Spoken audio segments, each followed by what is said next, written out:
Hello, and welcome back to the Tea and Soju C-Drama podcast, your drama hangout for all things C-Drama. I'm your host, Liliana, so grab your tea, pour your soju, and let's chat dramas. In today's episode, we have a fun one for you. So, I'm doing what I'm going to be calling a C-Drama survival kit. Now, before we get into the episode, a little housekeeping. If you're enjoying the podcast, don't forget to like, share, and subscribe on the platform you're listening on. It really helps Tea and Soju reach more drama fans. For extra content, check out Patreon, where you'll find behind the scenes content, first impressions, Zoom meetups, and more. And if you'd like to chat with me or join a community, come find me on Discord, Instagram, and the socials. The link is in the episode notes. So, how my goodness, this is starting off great. How are you guys doing? I hope everybody's having a wonderful week wherever in the world they may be.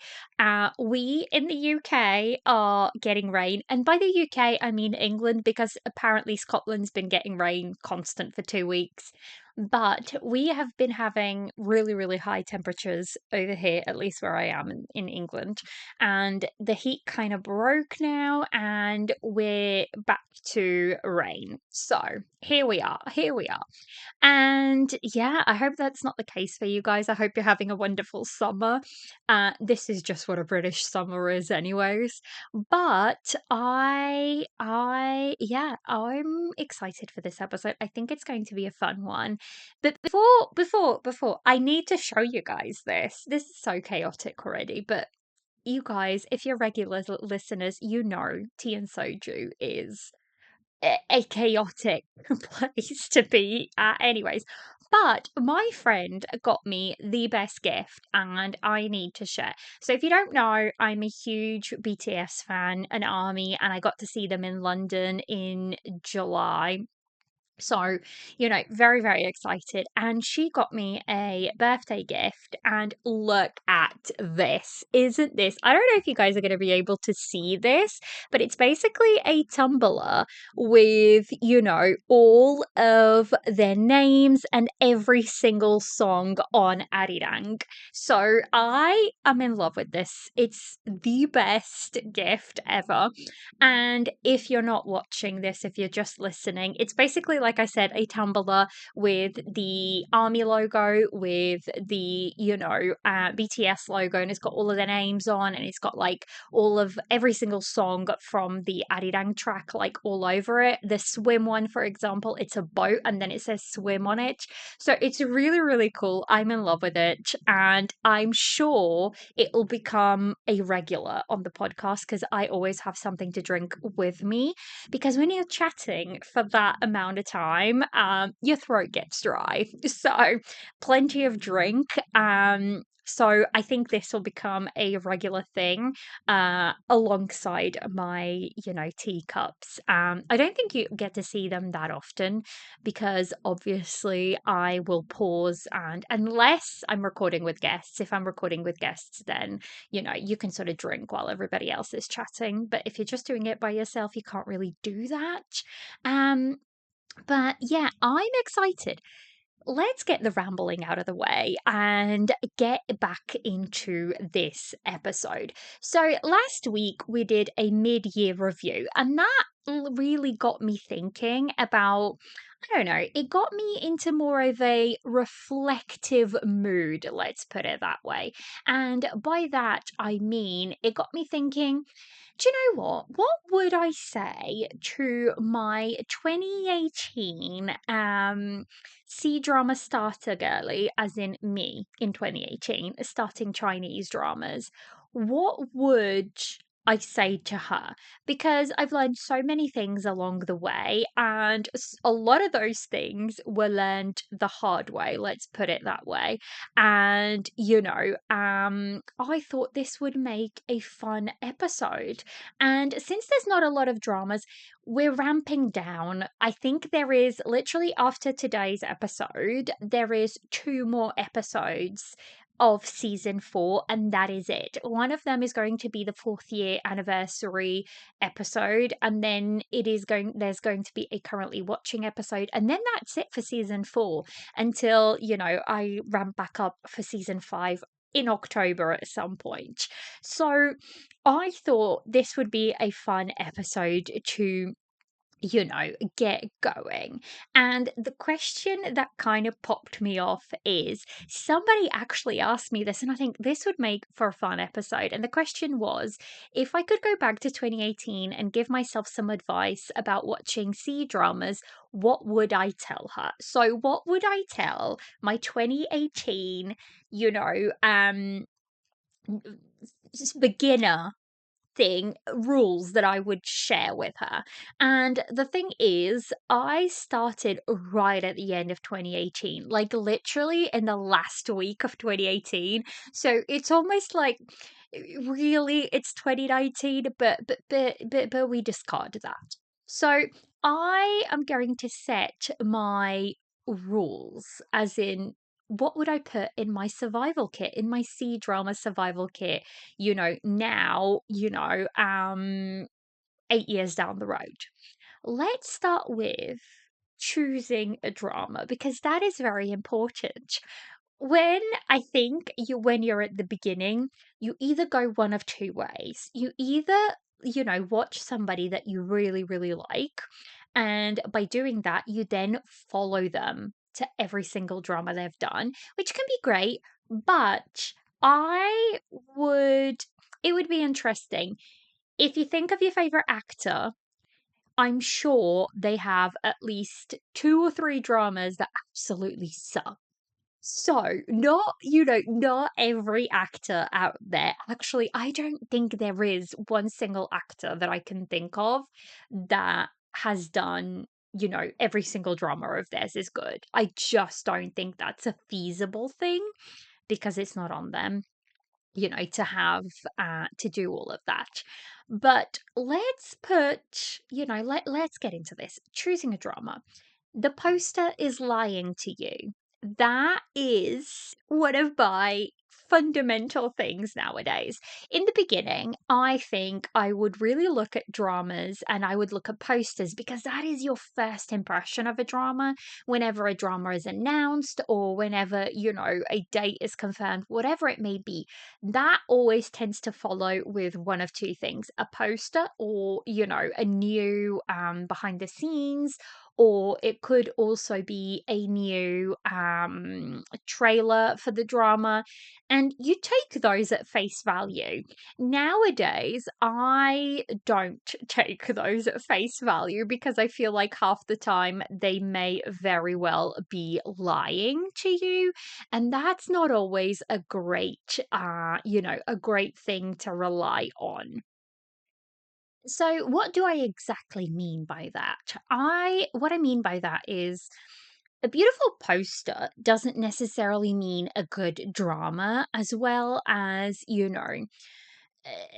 good cinematography doesn't mean it's going to be a great drama. It helps, though. It really, really helps when you're watching something that has been filmed really, really nicely to disguise some of the other downfalls. However, when we're just talking about the poster specifically, like, some of the posters, they give you full out romance, and then you walk into the drama and that's not what you get.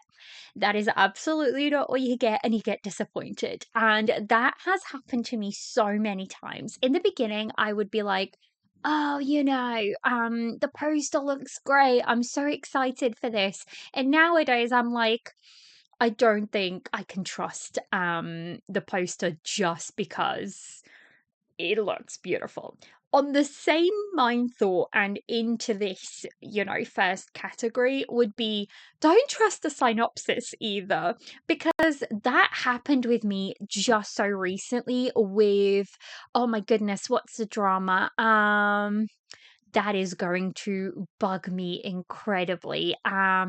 It's from this year, and it was on my top favorites of C-dramas for this year. I will look it up. But basically, just because a drama looks good and just because a synopsis tells you one thing, it doesn't necessarily mean that that's what the drama is going to be like. And the one that I was thinking about specifically was Love Between the Lines. Originally, when I first started watching it, I thought, the way MDL described it, I thought we were going to have two parallel lines and it was going to be two different stories that kind of converged, and there's going to be a separate story within the virtual reality game.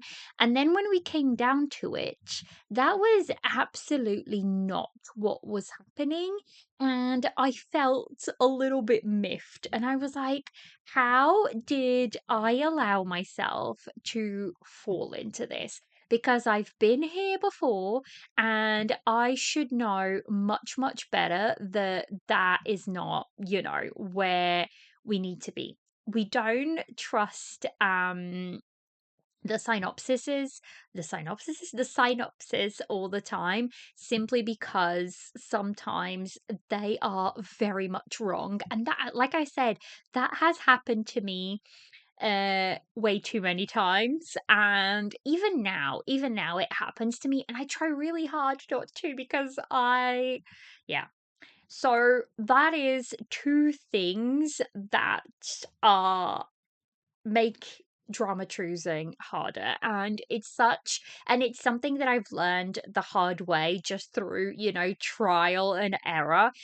On the point of that, and on the point of MDL synopsis, don't trust MDL ratings. I think I've always said this, but I think MDL ratings are so incredibly um infatuated. No, if that's not the word I want to use. They're so, I feel like MDL, we have Douban, which is the Chinese platform, and we have MDL, right? And I feel like MDL it rates too high, and possibly, in my opinion, Douban is on the much lower side. I sit somewhere in the middle for most of it. And I think ratings can be inflated so easily just through the fact that you can fully rate a drama on my drama list right from the get-go shocks me. Like, even one episode is out and you can like rate a full drama, that it blows my mind still to this day. But at the beginning, when I first started watching, I would choose my dramas this way. I discovered MDL, I stumbled upon it, and then I would look at the ratings and I was like, oh, this is rated really highly, I'm going to watch it. And then I ended up thinking, actually, this just doesn't work for me that much. And within that bracket, we have the popular doesn't necessarily mean for me, and that is totally fine. But this all encompasses in choosing, your drama. And everyone can be raving about something and it might just not click for you. It doesn't mean that drama is necessarily bad, it just means it doesn't work for you personally. So I feel like, don't feel like you have to finish something just because everyone else loves it. Um, so yeah. So this, Love Between the Lines absolutely falls into that aspect of me thinking, oh, I'm going into this sort of story, and then I absolutely wasn't. And actually, two dramas that have sort of happened to me lately is Bloom Life, that I went in with pretty much no expectations or anything like that. I think I had read the MDL synopsis and it doesn't have that even like that high rating. And I ended up loving it. It ends up being one of my favorites for 2026 so far. And the same thing happened with Xiao Fang. Xiao Fang is a Chinese drama that I think it has like a 7.7 on MDL, which tends to be on the lower side for MDL. Whereas if you put a 7.7 on Douban, that drama is doing really well. So I went in and I was like, they dropped Shelfang with no fanfare, nothing at all. And then all of a sudden, it's there. And I was like, I'm going to press play on it. I'm not really seeing anybody talking about it. I ended up really, really enjoying it, although it's not going to be for everybody's cup of tea. And it does have a lower rating. So both of those, they blew my expectations, because my expectations of them were not quite right, and I still ended up, really, really enjoying them. So that all encompasses in like choosing a drama, and I think there comes so much with it. And at the beginning, you're kind of like guided by other people, or you follow an actor or an actress around, and that's kind of like how you get by. Although I will say, nowadays, whoever comes into Chinese drama in the glorious year of 2026, or even from like 2024 onwards, you guys are so lucky, because there is a plethora of information out there. There is a plethora of fans out there that create content and that kind of like guide you. And also, you have so many really, really good dramas to kind of watch, that you're not just stumbling through the darkness anymore. So that's always fun. And with that in mind, let's move on to like the second chunk of this episode. And that is, for this, section, I'm calling it "You Don't Owe a Drama Your Time." That was such a key thing, that I would love to tell 2018 me, because I was a completionist. I really was. For the longest time, I was like, I'm not dropping it. I'm going to finish it. There is sort of a pressure almost to finish drama, especially if they're a popular drama, because you keep thinking, well, there's got to be something here. The FOMO is so real. The FOMO, even nowadays, it gets to me. And I think the one that stands out to me in like very, very recent years is Fated Hearts, because everybody and their mother was watching Fated Hearts and they were absolutely loving it. And I kept thinking, why am I not enjoying this when everybody else is? And I think I dropped it at like episode 17, which to me, that is really, really late to drop a drama. Initial, like, I can usually give about 6 episodes to a drama and think, yeah, I'm good with this. No, I'm not good with this. But yeah, that is the one in most recent. And the excuse was always back then, well, I've watched this many episodes. Say like, I've watched 20 episodes, I might as well finish it. Or, you're feeling that you want to drop it, but also you're like, well, I might as well finish it now. And I'm like, that is not where I want to be. And that is one thing I would absolutely, tell 2018 me, like, give a drama a fair chance. Don't watch like an episode and drop it, because oftentimes, the first episode will not tell you everything you need to know about that drama.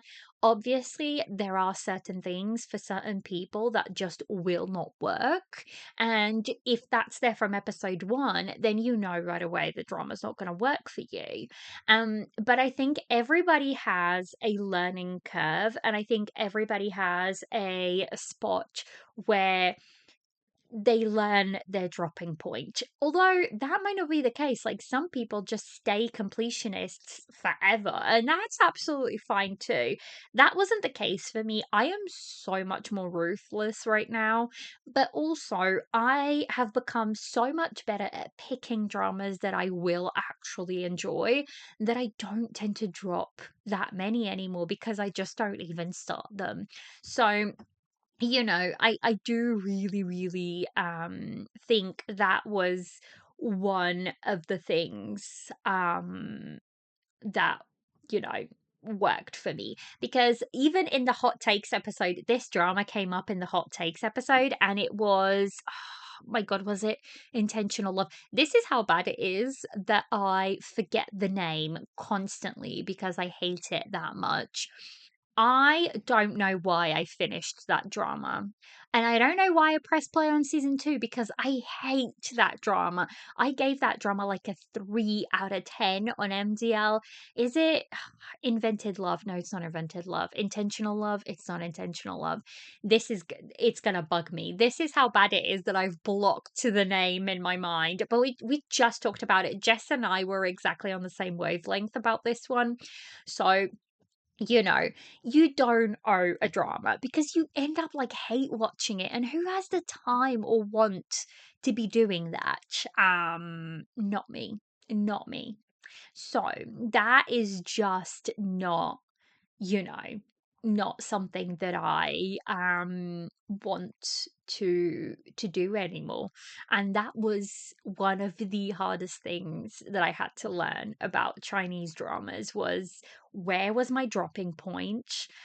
How many episodes to give a drama? And I think it's all dependent on how many episodes a drama has for me anyways. If it's a historical, I might give it like 8 to 10 episodes because it needs time to kind of like build and go. If it's a modern and it's a 24 episode, like I can fairly easily tell in the first 4 to 5 episodes whether it's going to be something for me or not. So I think you just need to learn where your dropping point is and don't be afraid to drop it. If you're not enjoying it, drop it. You don't owe that drama, any of your time at all. So that was one of the biggest things for me to learn. Next up, the one that scares everybody, the episode account. And I think I hear this constantly from a lot of people is that yes, the episode count can be intimidating. This was never a problem for me because if you guys know, my first ever Asian drama was Ashes of Love, which is 63 episodes. So it was never a problem for me. So whenever I look at like an episode count and it's 40 episodes, I'm like, that's not that long. Because I've watched things that are like 75 episodes, I've watched things that are like 60 episodes. So, 40 episodes feels like a baby to me.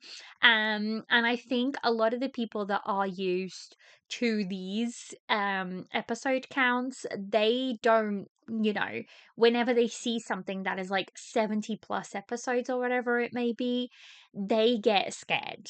And what I say is just learn to sort of like pace yourself. You don't have to binge it. You don't have to sit there and watch it all in one go.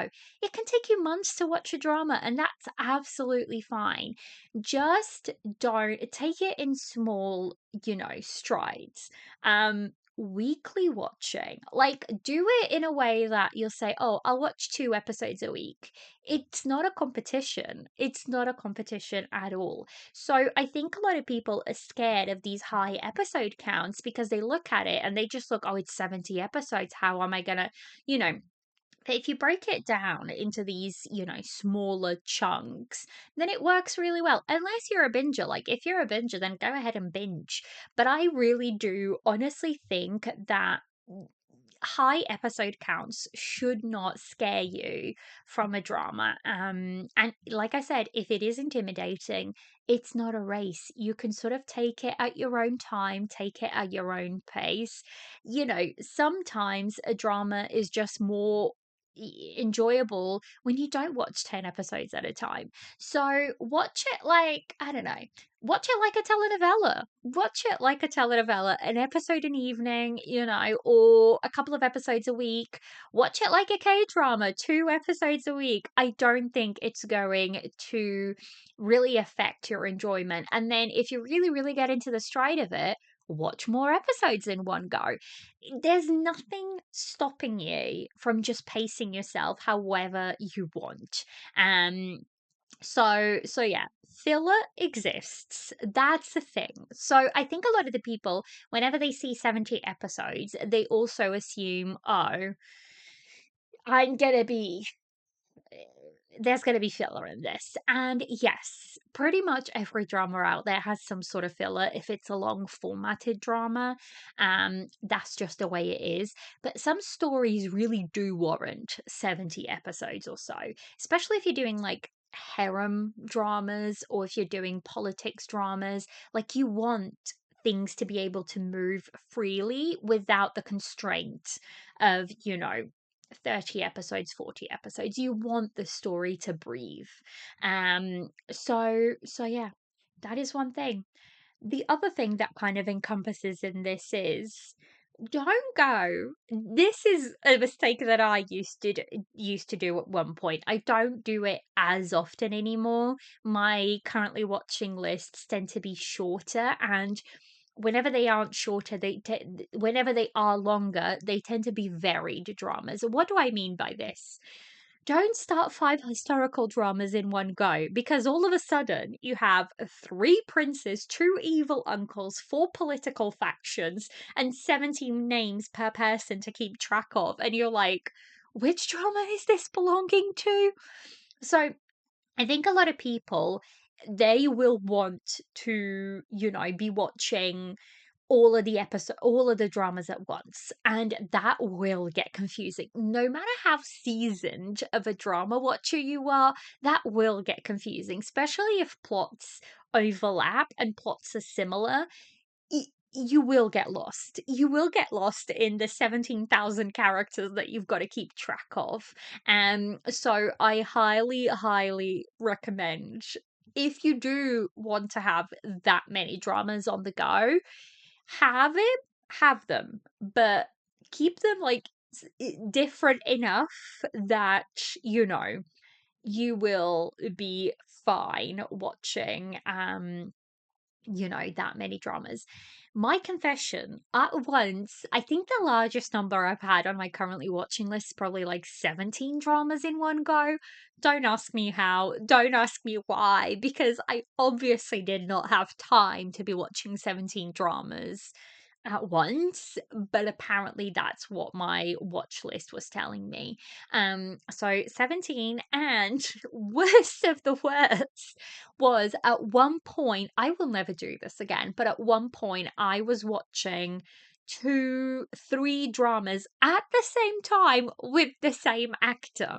That's just the way it worked out. Like, I was watching one that was on air, and I had to watch like 2 others for reviews, and everything just kind of landed at the same time, and that was not fun. That was not fun, because although the characters were different enough, it was still the same face I was seeing. I think the most recent that I had that happened to me was last year, when I was watching When Destiny Brings a Demon, and when I was watching 12 Letters, because it was, oh my goodness, what is her name?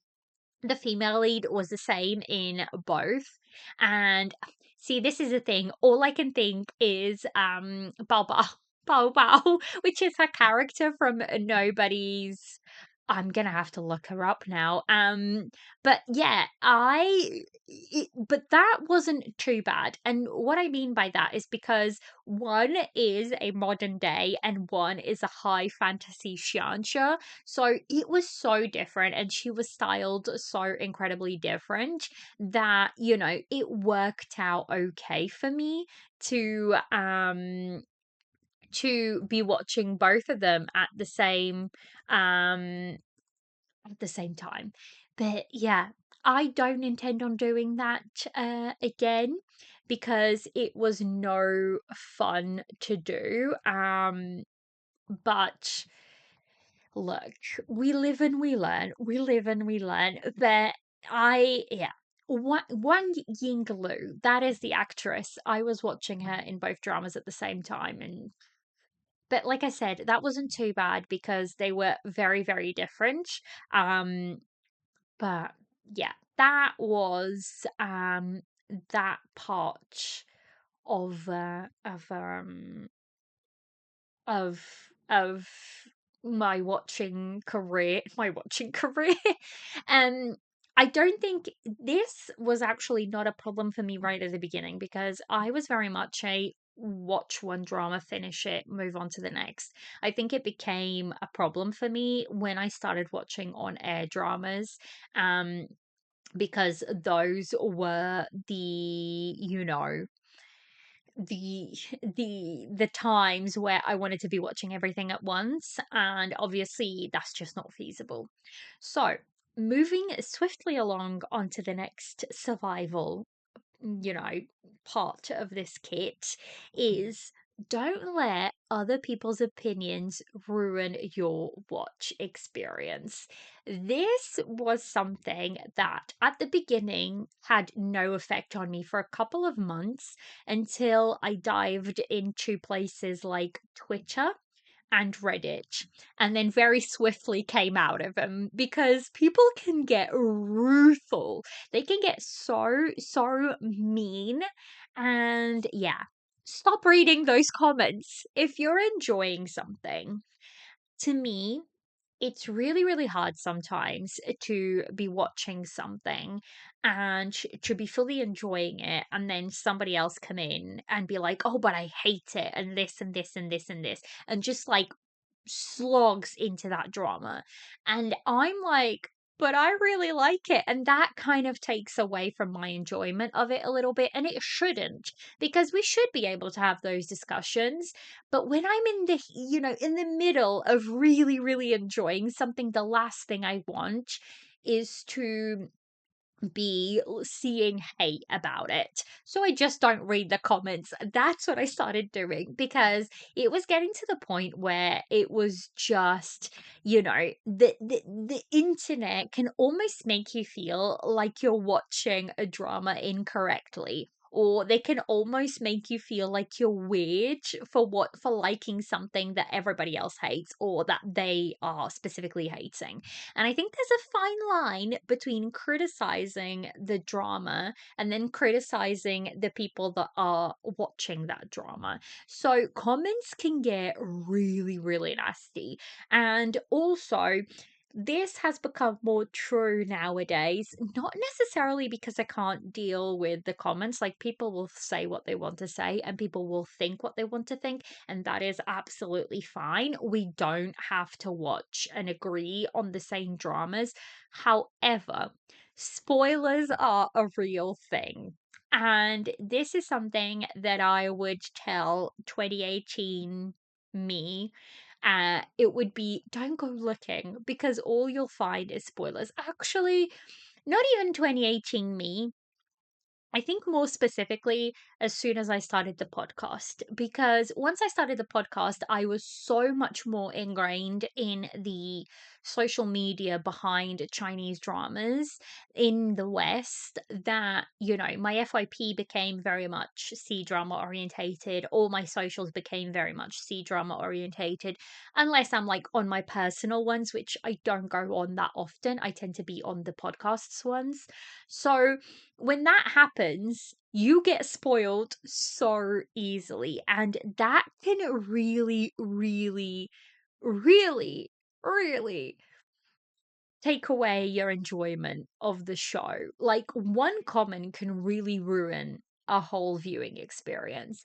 And I wish that wasn't, you know, such a big thing nowadays, but it is because people just want to get those clicks and those views. And like literally, I got spoiled on the ending of oh my goodness, something of power. Why am I not remembering any names of dramas today? Blossoms of Power.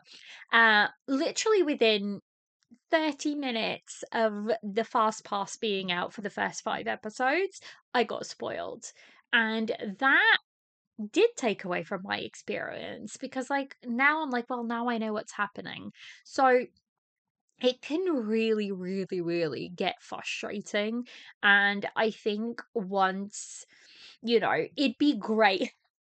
I would love to tell my 2018 me, stay in that bubble a while longer. Stay in the bubble of you're not going to get spoiled just because you aren't online that much yet. You're kind of enjoying dramas in this very, very closed off bubble. And unfortunately, it is just a thing that, happens. And it is what it is. It is what it is. I think the next one is once you do get out of that bubble and you go into like the fandom aspect of it. Um I think fandom in the West is very, very different from fandom in Asia and in China, specifically when it comes to Chinese dramas. But I think, and I'm not going to get into, all the nitty gritty and all like the crazy stuff that happens within fandom because that is just not where I want to be at. Um, but I think what I would tell my 2018 me is you don't have to agree with everyone. That's fine. You can dislike a popular drama. Like, you don't have to like it just because everybody else is liking it. You don't have to force yourself to watch it just because everybody else is. And you can love a quote unquote bad drama because just because it's a bad drama for somebody else doesn't mean it's a bad drama for you. And you can have completely different opinions from the fandom as a whole as long as you're enjoying it. At the end of the day, I think a lot of the time nowadays, we forget that we do this for enjoyment. We don't do this for competition. We don't do this for, anything other than to enjoy it, to escape, to have fun, to be entertained. If we're not entertained, then it's time for us to get out. That is the biggest takeaway that I choose nowadays. Like, I choose my own opinions and I'm not as easily influenced than I was, say, 5 years ago when I was like in, the height of everything. And I think having the podcast has really, really brought that into perspective because I I always say, like people message me and they say, "Oh, I checked out this drama because you talked about it or and I didn't like it." And I was like, "That's fine. That's fine." Because what I always say to you as listeners is go and check it out yourselves and make up your own minds because I might love it, but you might not. And that is totally fine. We can all have different, opinions, and having those different opinions is still a lot of fun. Is still a lot of fun. And I learned that, listeners can have very different interpretations to me, and that's fine. Like, I love having those discussions with different people, and just as much fun, it's just as much fun to have a conversation with somebody who loves the same drama that you do as it is to have the same conversation with somebody who disagrees with that, because you can learn a lot from either side. So that's that part. And then lastly, the one that I had the most trouble is this has been the biggest change over. And in the beginning in 2018, and that is rating as drama is just complicated, and it's become complicated because in the beginning it wasn't.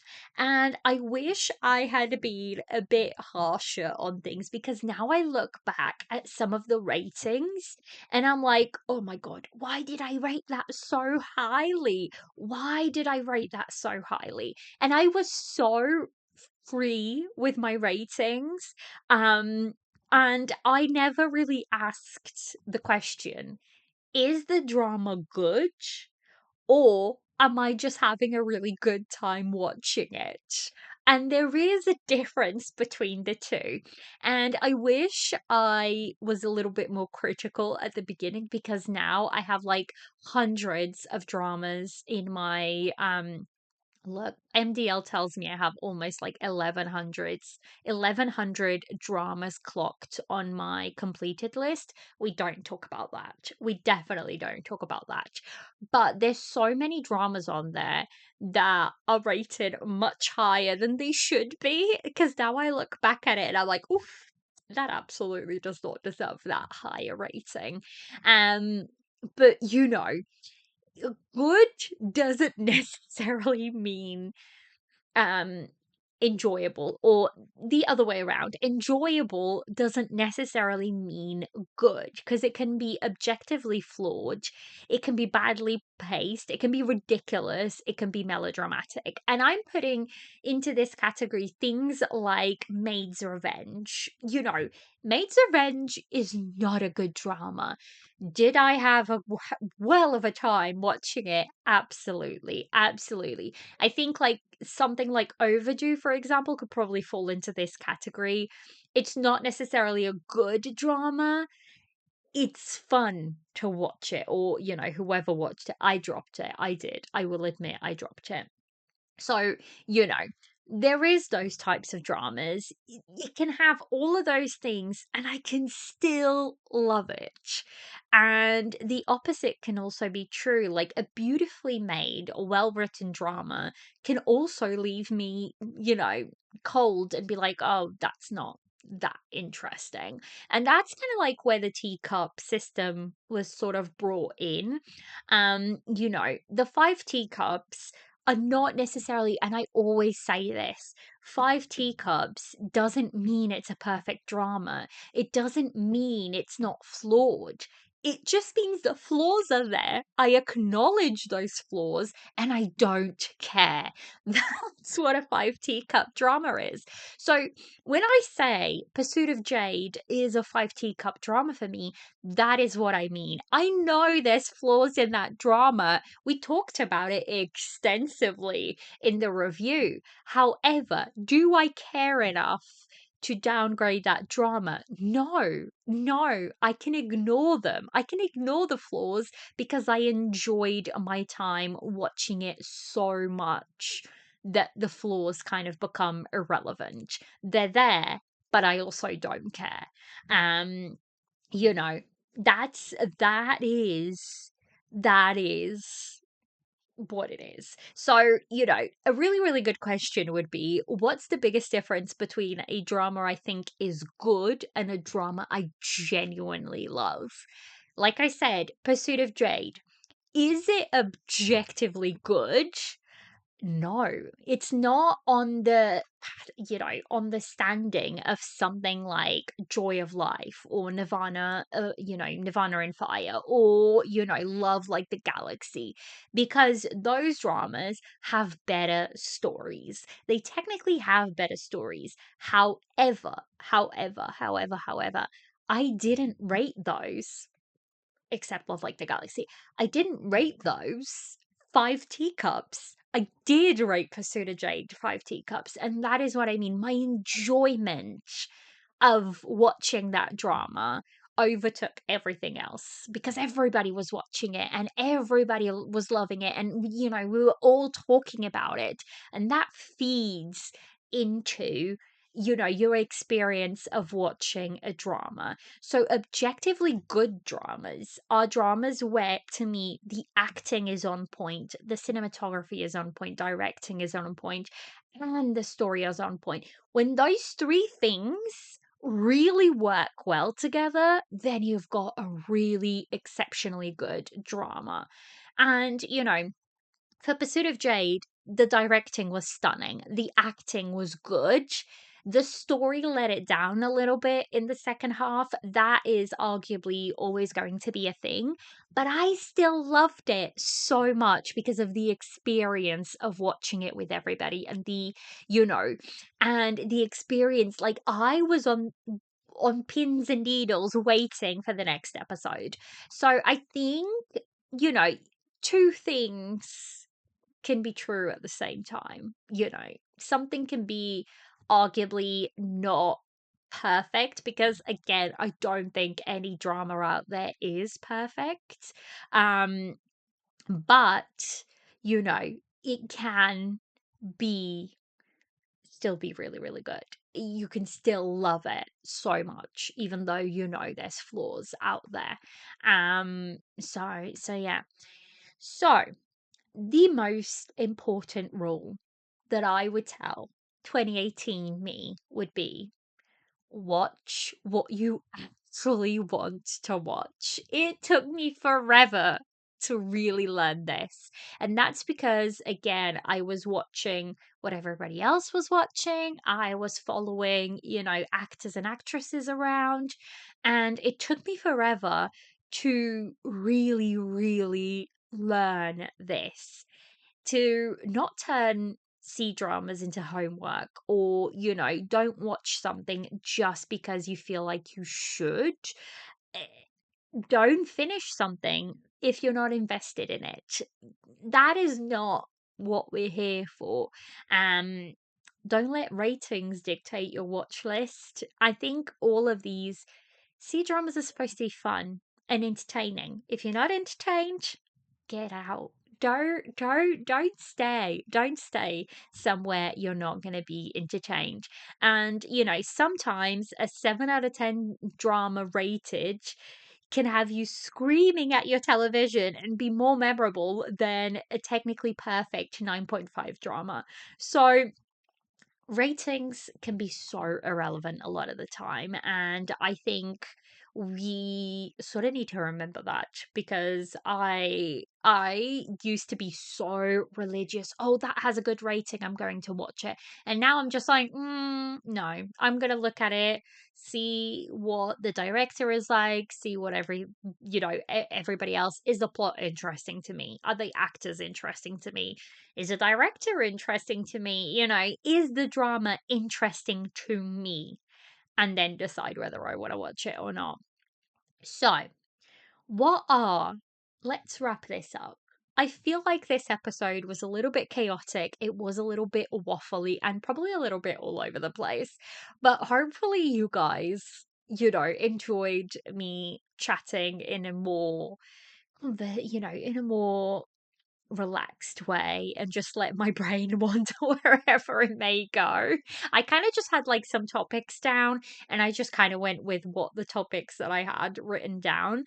But to finish up this episode, I am going to be saying my top three survival rules that I would tell 2018 me. And that would be, you don't owe a drama your time. That is like one of my key rules nowadays. Don't trust the poster. Half the time, the poster is not going to tell you what the drama is about. Ratings aren't everything. And this is like a bonus fourth, because I feel like it is the most important one. Watch what you want to watch. Like, watch what you enjoy and what you want to watch. I think that is key. So, what did you guys think of this episode? And I would love to hear, what would you guys add to the survival guide of C-dramas? Let me know, if you're listening on Spotify, you can put it in the Spotify comments. If you're on YouTube, you can put it in the YouTube comments. If you're not on either of those, you can put it in the Instagram caption comments of this episode. I would love to know. Let's build a survival guide together. What else would you specifically add into this survival kit? What did you learn the hard way? Because there's got to be something for everybody, I think. And it's always fun to kind of look back and be like, oh my god, I really did learn that the hard way. And yeah, I think that is it. That is the episode. Look out for the next couple of episodes. We obviously have next week, we have a currently watching episode, and then finally in the first week of September, usually I don't do anything in September, but this season has kind of overrun a little bit, but that's fine, we move. We will close out season 4 with the special episode for Tea and Soju turning 4, which is crazy to me. 4 years of Tea and Soju, almost 200 episodes. It sounds insane. And actually, to celebrate that, I am collecting stories from you guys, whether it's your favorite Chinese drama, whether it's your favorite, you know, podcast moment, whether it's your favorite podcast episode. I would love to hear from you guys, and you can just like DM me those on Instagram, on Discord. You can email them to me. You will find all of the links in the episode notes. Send them my way, because I would love to add them to the episode and to make the episode a little bit more special with your guys' input. I think that will be great. So, yeah, I hope you guys have enjoyed this episode. Come and chat to me. Thanks for hanging out with me as always, and I shall catch you in the next one. Bye.